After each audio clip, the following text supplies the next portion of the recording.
Ох, Павлик, мне бы тебя вырастить, да на ноги поставить. Ба, ты чего? Да ничего, ничего, милый, что-то в боку закололо. Может, Ольгу Матвеевну позвать? Пусть давление смерит. Не надо, Павлик. Зачем лишний раз человека хорошего беспокоить? Бабушка, положив под язык таблетку, прикладывалась на диван в кухне. Ты, Павлик, почитай мне. Почитай, сынок. Паше очень нравилось, как бабушка называет его сынком. «А чё почитать-то, ба?» «А про этого, без ног-то, летчика. Почитай, дорогой». И Паша читал. Про летчика Мересьева, про горячий снег, про тихие зори. Бабушка засыпала, тихонько дремала, а он, укрыв бабулю лоскутным одеялом, продолжал тихонечко сидеть за столом на кухне, при включенной лампе, и делать уроки. Учился Паша хорошо. Учителя любили мальчика. Бабушка посещала родительские собрания и всегда была в курсе жизни внука. Людмила Васильевна отработала до яркой всю жизнь. Муж фронтовик, рано оставил ее с двумя детьми на руках. Иван, отец Паши, его он плохо помнил, и маленькая Дуняша, которая ушла вслед за своим отцом, не пережив воспаления легких. Остались бабушка с Пашиным папкой, Иваном. Хороший был парень, видный, да только горькую любил. Из-за этого и погибель свою сыскал. Замерз в сугробе, не дойдя до дома несколько метров.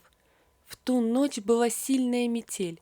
Мело так сильно, так выло во всех уголках крыши, так ныло сердце материнское.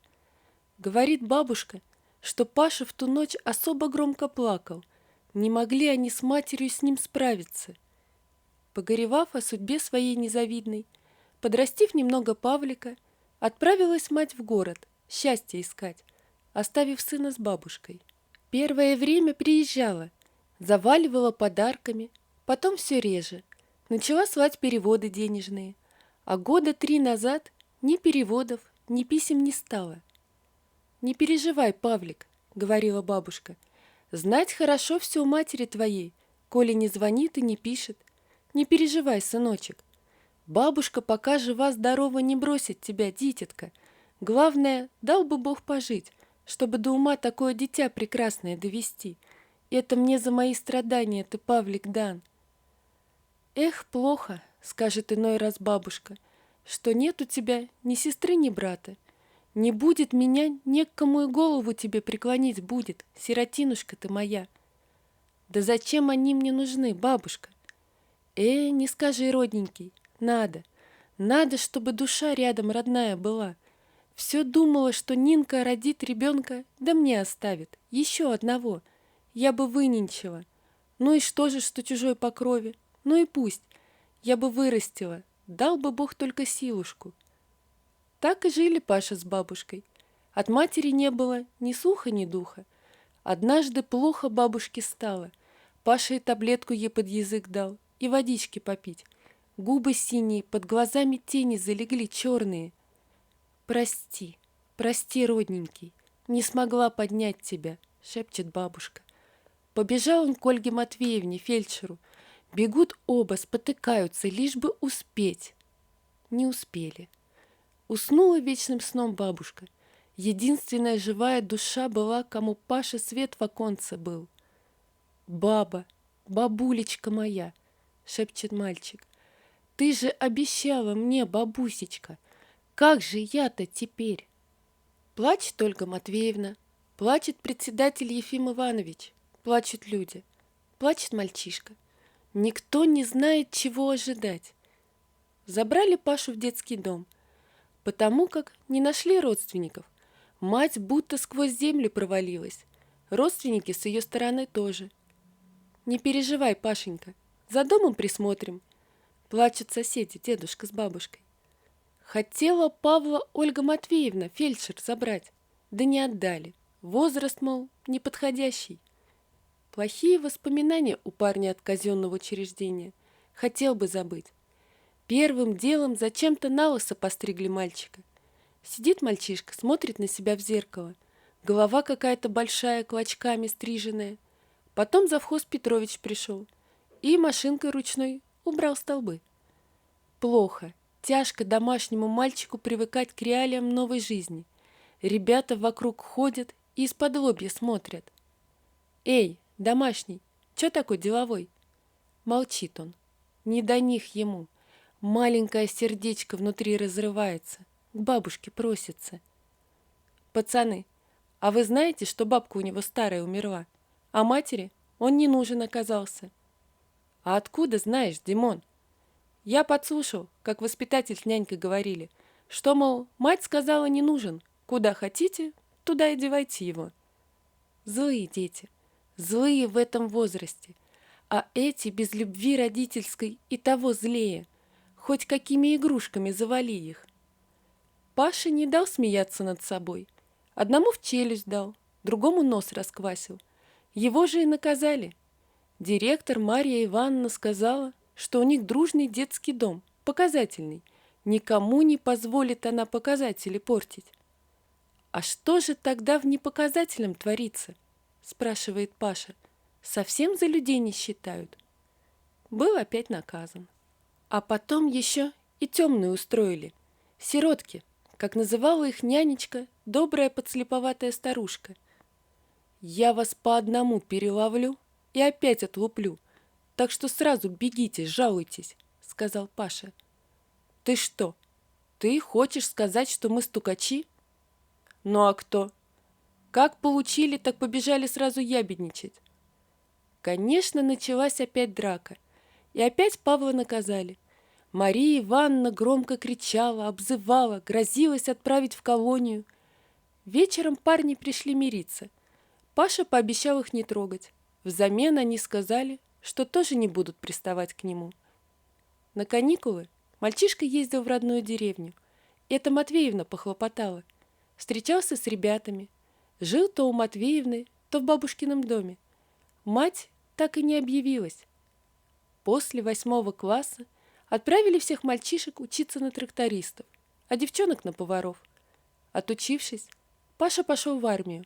Отслужил, вернулся в город, встретил учителя своего из деревенской школы.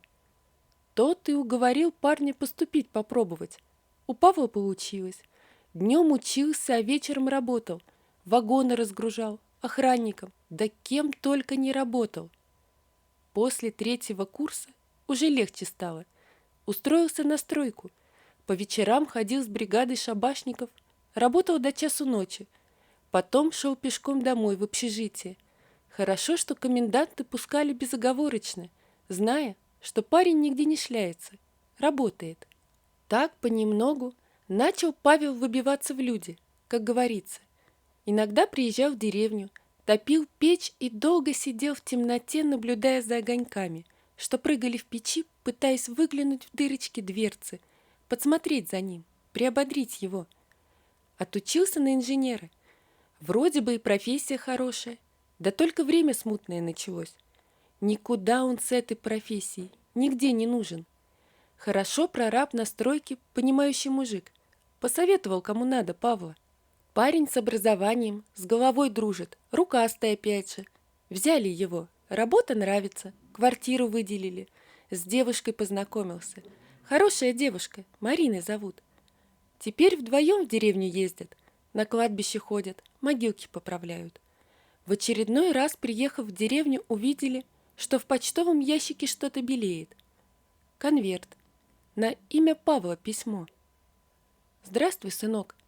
Я знаю, что нет мне прощения, и не имею я права называться твоей мамой. Я знаю, что ты вырос хорошим человеком. Спасибо Людмиле Васильевне, твоей бабушке. Сынок, я не знаю, как мне выпросить у тебя прощения. Я больна. Я очень больна и хотела бы тебя увидеть». Все письмо было в таком духе. Мать плакалась и просила прощения. Было ощущение, что письмо не окончено. Внизу другим почерком было написано следующее. «Егор в таком-то городе, учреждение номер 103. Мать похоронили такого-то числа». Конверт был подписан тем же аккуратным почерком, что и дополнение к письму. «Есть обратный адрес», — растерянно сказал Павел. «Пашенька, а кто это, Егор?» Я не знаю, Мариш. Поедешь? Зачем? Она мать, Павел. Да, знаю, поеду. Да, надо. Хочешь, я с тобой? Не, я поеду, Паш.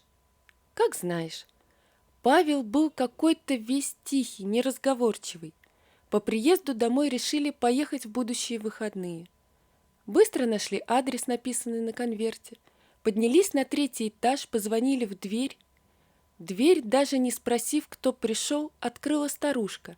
Сухонькая, в цветастом халате, сверху укрытая шалью. «Проходите, молодые люди». «Мы...» — топчутся на пороге Павел с Мариной. «Я поняла, кто вы. Проходите. Вы, видимо, Паша». «Да. А это Марина, моя жена». Старушка кивнула и посеменила вглубь квартиры, повернулась к ребятам и поманила их. «Вот», открыв ключом дверь, показала в комнату, заполненную солнечным светом. «Я все, что от Нины осталось, все сюда сложила. Там фотографии, письма. Одно я взяла. Она тебе писала всю жизнь письма, какие-то вещи. Она виновата перед тобой, мальчик. Но не суди строго. Не могла она тебя воспитывать». «Почему?» — просто спросил Павел. «Почему? Ты не знаешь, да?» «Нет». «Судимая была. Она у меня жила. Мне Егора не отдали. Я старая. С сыном моим жила. Егор — внук мой. Ей стыдно было. Она неплохая, Нинка-то. Я нашла письма. Это тебе. Я не читала. Там тетради тоже для тебя. Чай будете? Попейте чайку со мной».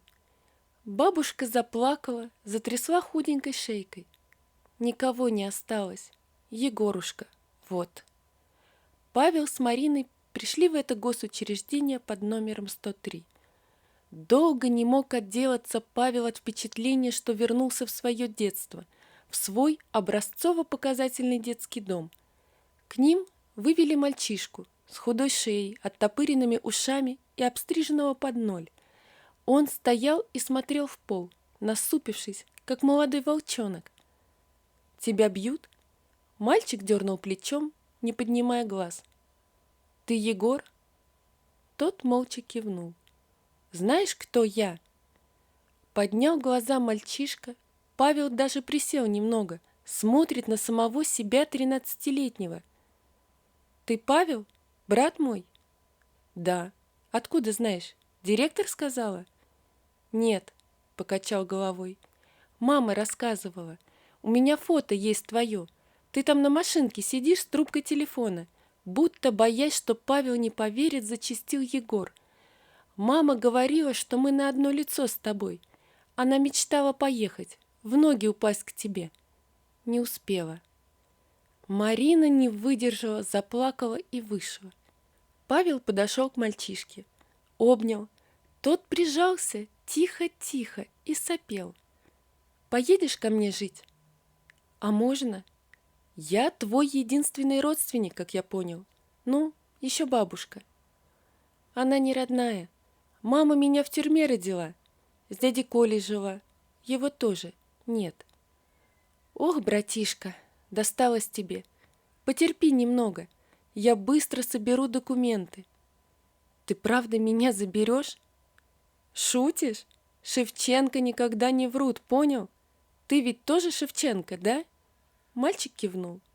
«Ну и вот, жди меня, брат». Мальчик обнял Павла и прижался к нему всем телом, не хотел отпускать. «Я скоро, брат, слышишь? Потерпи». Павел узнал, что есть у них с Егором и тетки по матери, и бабка еще жива. Да только знать никто не хочет детей этой бешеной, так и сказали. Они порядочные, а она их опозорила. Так Павел понял, что родственников, кроме Егора, у него как не было, так и нет. Прошло время, но Павел забрал брата из детского дома. Забрал, как и обещал. Марина только рада была воссоединению братьев. Сразу наведались к бабушке Егора. Сказали, чтобы не переживала. Предложили к ним переехать, но старушка отказалась, обещая писать письма, и радовалась, что ее внук, хоть и не по крови, но любимый, будет расти в семье. А через неделю, как Егор переехал к Павлу с Мариной, они вместе поехали в деревню. «Вот, бабуля, вот моя родная душа, как ты и мечтала. Чувствовала ты, родненькая, что есть у меня на свете кровиночка. Все, как ты и хотела, бабулечка. Вот, Егорка». Мужчина потрепал по голове с чуть отросшими волосами испуганно смотрящего худого подростка. Худенький он, да ничего, Маришка откормит. Жаль, ты не дождалась, родная моя. Вот видишь, не один я теперь, не один.